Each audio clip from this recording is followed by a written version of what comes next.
আসসালামু আলাইকুম। আশা করি সবাই ভালো আছেন। দেশের ৪৯৫টি উপজেলা ভ্রমণের অংশ হিসেবে আমি এখন আছি আমার ৮৮তম উপজেলা পিরোজপুরের ইন্দুরকানীতে। তো চলেন শুরু করি। ইন্দুরকানী আয়তনে পিরোজপুরের সবচেয়ে ছোট উপজেলা। বলেশ্বর এবং কচা নদীর তীর ঘেঁষে ইন্দুরকানী উপজেলার অবস্থান। দুই নদীর মোহনায় অবস্থিত হওয়ায় এই এলাকার আকৃতি অনেকটা ইঁদুরের কানের মতো, আর এজন্যই এর নামকরণ হয় ইন্দুরকানী। ২০০২ সালে গঠিত হওয়া এই উপজেলার নাম ছিল জিয়ানগর। পরে ২০১৭ সালে পরিবর্তন করে ইন্দুরকানী নাম ফিরিয়ে আনা হয়। আজকের ভিডিওতে দেখব এই উপজেলার শ্রেষ্ঠ সন্তান বিশ্বখ্যাত ইসলামিক স্কলার আল্লামা দেলোয়ার হোসেন সাঈদীর বাড়ি। এছাড়া এই উপজেলার এক প্রাচীন জমিদার বাড়িও। ভিডিওটি ভালো লাগলে চ্যানেলটি সাবস্ক্রাইব করতে ভুলবেন না।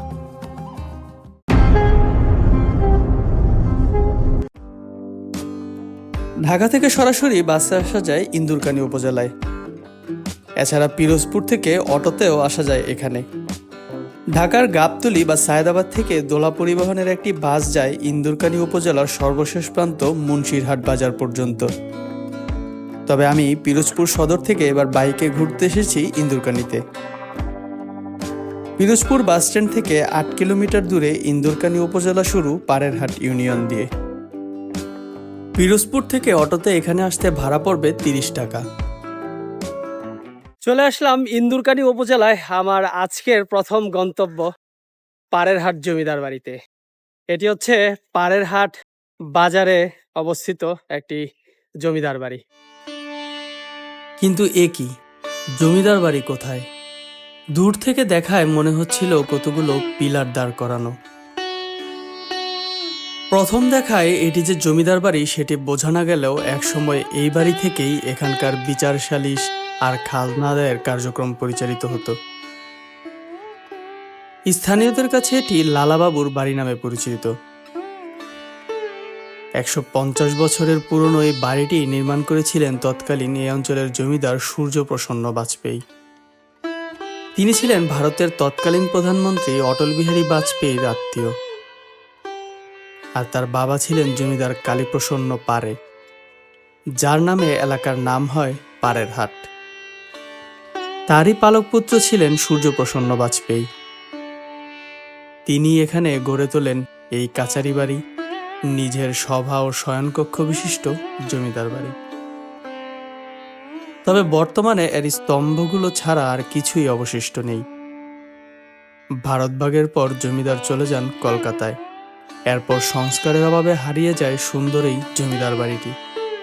একসময় বাড়িটি ইউনিয়ন ভূমি অফিস হিসেবে ব্যবহৃত হলেও বর্তমানে এর পাশে নতুন ভূমি অফিস করা হয়েছে। পাড়েরহাট বাজার থেকে এবার যাচ্ছি টগরা ফেরিঘাটের দিকে। ইন্দুরকানী উপজেলার রাস্তাঘাট এত সুন্দর, এর ওপর আবার বাইক রাইড করছি, তাই আরো বেশি ভালো লাগছিল। কচা নদীর পাড়ে টগরা ফেরিঘাট হয়ে ঢাকা থেকে ছেড়ে আসা বাসগুলো যাতায়াত করে পিরোজপুরের মঠবাড়িয়া ও বরগুনার পাথরঘাটার উদ্দেশ্যে। নদীর এপারে ইন্দুরকানী উপজেলার টগরা ফেরিঘাট এবং অন্য পারে মঠবাড়িয়া উপজেলার চরখালি ফেরিঘাট। এই দিক দিয়ে ঢাকা যেতে দূরত্ব কম, তাই বাসগুলো বরিশাল হয়ে না যেয়ে এই দিক দিয়েই যাতায়াত করে।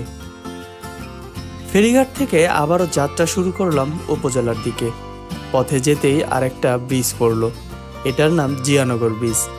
এই জায়গাটাও অনেক সুন্দর, যদিও দুপুরবেলা তাই রোদে পুড়ে যাচ্ছিলাম। বিকেলে অবশ্যই এই জায়গায় আড্ডা দিতে ভালোই লাগার কথা। ইন্দুরকানী উপজেলায় যেতে হলে কিন্তু আপনাকে অবশ্যই এই জিয়ানগর ব্রিজটা পার হয়ে যেতে হবে। আর জিয়ানগর ব্রিজ নাম হওয়ার কারণ হচ্ছে ইন্দুরকানী উপজেলার আগের নাম ছিল কিন্তু জিয়ানগর। উপজেলা চত্বর থেকে এবার যাত্রা শুরু করলাম বলেশ্বর নদীর পাড়ে সাউথখালী গ্রামে। এই অঞ্চলের মানুষের কাছে এই সাউথখালী গ্রাম এতটাই পরিচিত যে এক নামে সবাই চেনে। আমি এখন যাব সেই সাউথখালী গ্রামের একজন বিখ্যাত মানুষের বাড়িতে, আর তিনি হচ্ছেন বিশ্বখ্যাত মুফাসসিরে কোরআন আল্লামা দেলোয়ার হোসেন সাঈদী, যাকে ডাকা হয় কোরআনের পাখি নামে। এই বাড়িতেই ১৯৪০ সালে তিনি জন্মগ্রহণ করেন। তার বাবা ছিলেন একজন আলেম, আর তার বাবার প্রতিষ্ঠিত মাদ্রাসায় তিনি প্রাথমিক শিক্ষা অর্জন করেন। এরপর ভর্তি হন সারসিনা মাদ্রাসায়। 1980-এর দশকে তিনি সারা দেশব্যাপী ইসলামী ওয়াজ মাহফিল ও তাফসির করা শুরু করেন এবং তার সুন্দর বক্তব্যের জন্য সারা দেশব্যাপী জনপ্রিয় হয়ে ওঠেন। তিনি ছিলেন বাংলাদেশের শ্রেষ্ঠ বক্তা। এখন হচ্ছে ওনার বাসাটার ভিতরে ঢুকতেছি। এটা হচ্ছে টিন শেড বাসা। উপরের টিন গুলা যদিও হচ্ছে একেবারে নষ্ট হয়ে গেছে। আর এখানে কিন্তু এখন কেউ থাকে না। মানুষজন দেখতে আসে। তো এটা ঠিকও করা হয়নি আসলে, ওরকমই আছে। উনি এখানে যখন বাস করতেন বা ছোট থেকে যখন বড় হয়েছে তখন যেরকম ছিল এখনো এরকমই আছে। ফার্স্ট হচ্ছে বারান্দা, এরপরে হচ্ছে মেইন রুম। এখানে কয়েকটা রুম আছে, প্রায় ৬-৭টার মতো রুম আছে। আর লাস্টের দিকে হচ্ছে গিয়ে একদম বড় বিশাল একটা ড্রয়িং রুম, না এটা বেডরুমও হইতে পারে। এটা তার গ্রামের বাড়ি। তিনি পরিবার সহ থাকতেন ঢাকায়। তার মৃত্যুর পর তাকে কবর দেওয়া হয় পিরোজপুর সদরে সাইদি ফাউন্ডেশনের মসজিদের পাশে। আমার পিরোজপুর সদর উপজেলার ভিডিওতে চাইলে দেখতে পারেন। এখানে ঢোকার পরে একটা জিনিস আমার কাছে আসলে খুবই খারাপ লাগলো, যে বাসায় আপনারা এখানে আসেন ঘুরতে দেখতে, তাকে ভালোবাসেন বলেই তার বাসস্থানটা দেখতে আসেন। কিন্তু আসার পরে এই যে দেয়ালে লেখালেখি, আঁকাআঁকি এগুলা কেন? আমি আসলে এটার কোনো মানে খুঁজে পাই না। মানে পুরা রুম যা আছে ভিতরে বাহিরে সব জায়গায় হচ্ছে গিয়ে এরকম আঁকাবুকি। এই ব্যাপারগুলো আসলে বাংলাদেশে কবে যে শেষ হবে, এগুলা যে কেন করে মানুষ এটাই আমি বুঝি না। সাইদি হুজুরের বাড়ি দেখে এখন আমি যাব ইন্দুরকানী উপজেলার দক্ষিণের প্রান্তে। জায়গাটার নাম পশ্চিম কালারন। সাউথখালী থেকে এখানের দূরত্ব প্রায় 13 কিলোমিটারের মতো। আসার সময় আমরা অনেক জায়গায় থামলাম, কারণ আগেই বলেছি ইন্দুরকানীর রাস্তাঘাট এত সুন্দর, তার ওপর আবার দক্ষিণাঞ্চলের খালবিল তো আছেই।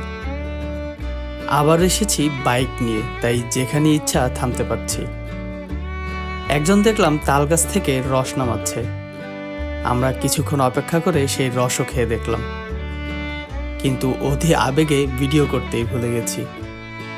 এখানের একটা মসজিদে জোহরের নামাজ পড়ে নিলাম, এরপর আবার রওনা দিলাম। পিরোজপুর সদর উপজেলার ভিডিওতে যে সুমন ভাইয়ের বাসায় ছিলাম তার বাইক নিয়েই এসেছি ঘুরতে। আর বাইক ছিল বলেই এতটা পথ পাড়ি দিয়ে এখানে আসতে পেরেছি। উপকূলীয় এলাকা হওয়ায় এখানে জেলা প্রশাসন থেকে নদীর পাড়ে একটা কৃত্রিম ম্যানগ্রোভ বন করা হয়েছিল, যার নাম দেওয়া হয়েছিল শ্যামলী নিসর্গ ম্যানগ্রোভ ফরেস্ট।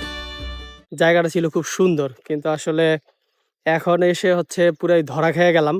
একদম সব হচ্ছে ভেঙে চুরে একদম সব হচ্ছে একাকার হয়ে গেছে। আবার ঠিক পিছনেই হচ্ছে পানগুচি নদী, আর এই পানগুচি নদীর এই পারেই কিন্তু হচ্ছে পিরোজপুরের ইন্দুরকানী উপজেলা, যেটা হচ্ছে বরিশাল ডিভিশনে। আর ওই পারেই হচ্ছে বাগেরহাটের মোরেলগঞ্জ উপজেলা।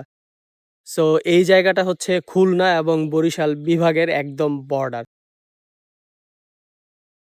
সো এই জায়গা থেকে হচ্ছে আমি আমার আজকের মতো ইন্দুরকানী উপজেলার ভিডিওটা শেষ করতেছি। যারা এখনো আমার চ্যানেলটি সাবস্ক্রাইব করেন নাই, দয়া করে প্লিজ চ্যানেলটি সাবস্ক্রাইব করে দিবেন।